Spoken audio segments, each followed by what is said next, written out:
Hi everyone, I'm here at Rainham Marshes Nature Reserve. It's the second half of August. I'm hoping to see some good wildlife.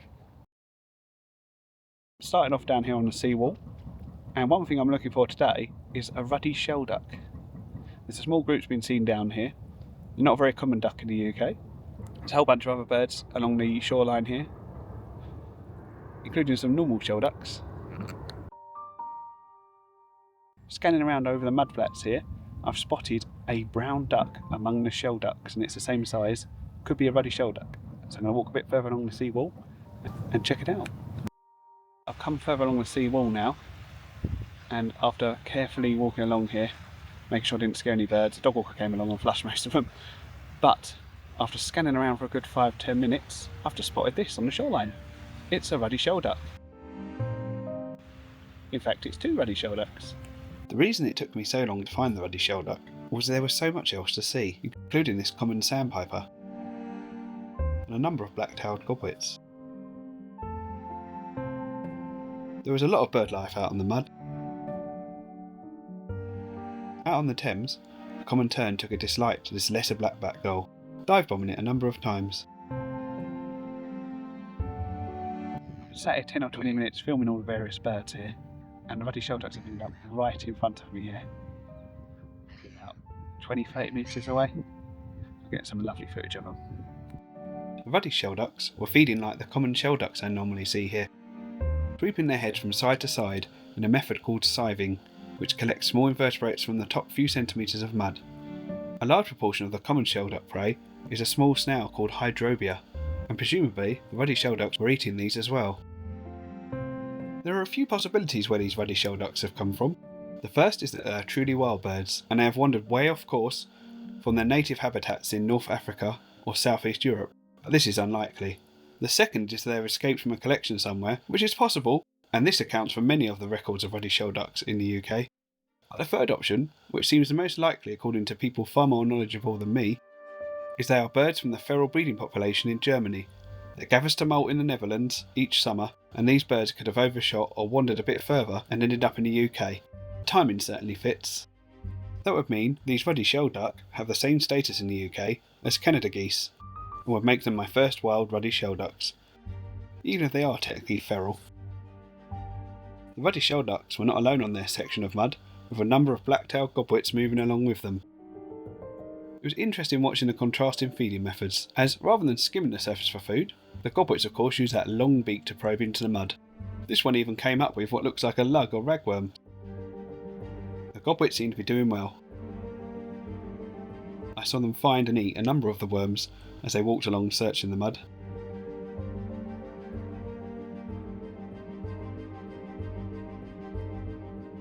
There were a few groups around the foreshore. This trio were feeding near the rising water's edge. Well, that was a successful start to the day.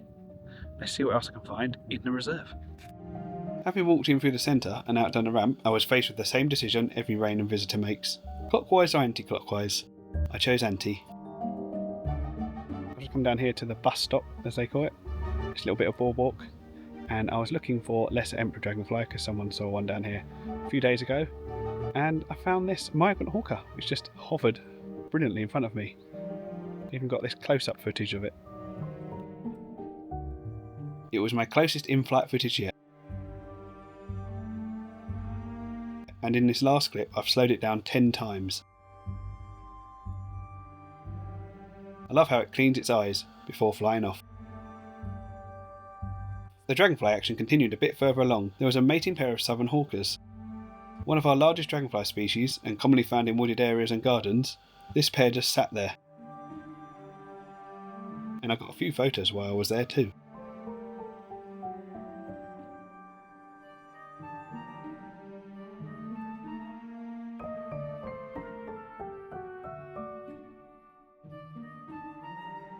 I then popped into the Ken Barrett hide, which was largely quiet as it usually is, except for a little egret.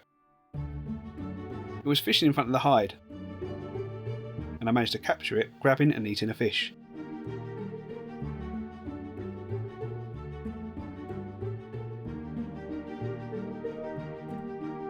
It wandered a bit closer, so I zoomed in for a close-up too, before it stood behind the rushes waiting for another fish to appear.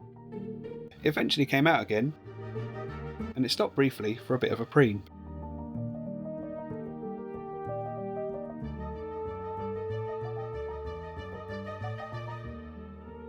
Before wandering up over the island and out of sight. Walking along the north path, the wind was picking up, but looking out over Averley Pools, there was a cormorant perched up, and a bird with a scope pointed out a hobby in the distance. It was rather fun to try and film such a fast-moving bird in the wind. I did manage some shots, and I managed to rescue this footage of it eating a dragonfly on the wing.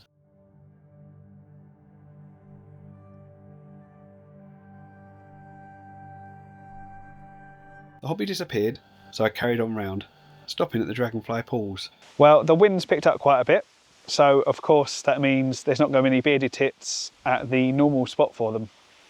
Except of course they don't read the books, and this one was hopping round on the floor. So I've got lots of lovely footage. It was hopping around in the small clearing, jumping between the low reeds and duckweed, left behind from the pool mostly drying out, pecking for food. It seemed to be targeting the small freshwater snails.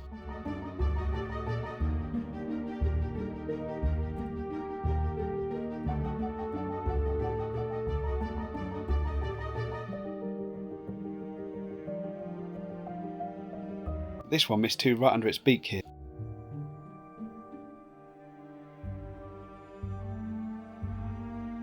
Every so often it would hop up onto the tall reeds at the edge, before re-emerging a few minutes later to find some more snails.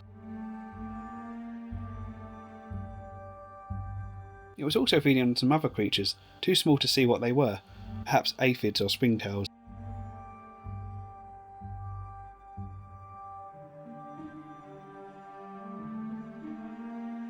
What I find remarkable here is the fact there is still water in the pool, but the bird is so light, at only 14 grams, that the aquatic plants floating just below the duckweed can support its weight.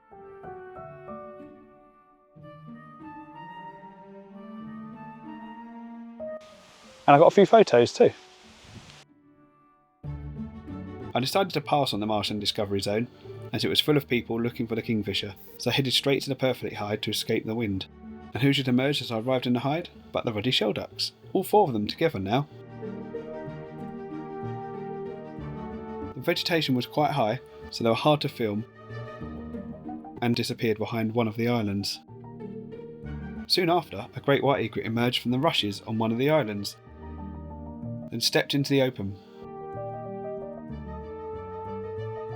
before taking off. It landed on the scrape, and it was wandering around but didn't seem to be actively hunting. Perhaps it was struggling to see through the waves caused by the wind. It then seemed to be following a cormorant that was hunting around, hoping to catch a fish that was disturbed by its movements. The Ruddy Shelducks then reappeared and settled on the far bank. Great White Egret came in close enough for some headshots. And just before I left, I had one last look at those Ruddy Shelducks, which had now gone to sleep. I decided to head back clockwise around the trail, popping in briefly to the Martian Discovery hide, which I timed perfectly to capture the arrival of the male kingfisher. Someone kindly let me squeeze in for a brief bit of footage, but if you want to see my best footage of this kingfisher, check out the video I've linked to below, which I made earlier this year from this hide. Heading further back around, I popped into the Butts hide and saw my first snipe for ages. It was hiding away at first and briefly came out, until a female shoveler arrived and spooked it. The shoveler had a preen, and I got a good view of that large shovel-shaped bill, after which this duck is named. I refound the snipe, and it was working its way along the shoreline, probing the mud for food.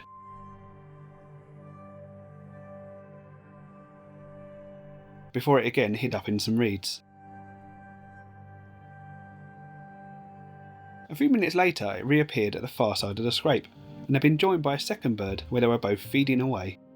A great white egret then appeared, presumably the same one I'd seen earlier at the Purfleet hide. I followed it with the camera, hoping to film it catch something, but as it had in the Purfleet hide, it seemed to just walk around, occasionally looking at something, but never tried to catch anything.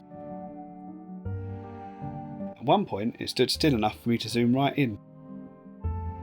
It then moved to the back of the pool, where it once pecked at something but didn't seem that interested, before it then moved in towards one of the islands, where it was joined by its smaller relative, the little egret, and a cooter mallard, It was a good opportunity to compare the size of these 4 birds, and it was great to see these 2 egret species together, a sight that 25 years ago would have caused a bit of a twitch. I followed the egret for a bit longer, and it briefly got mobbed by a couple of black-headed gulls, but then it was time to leave.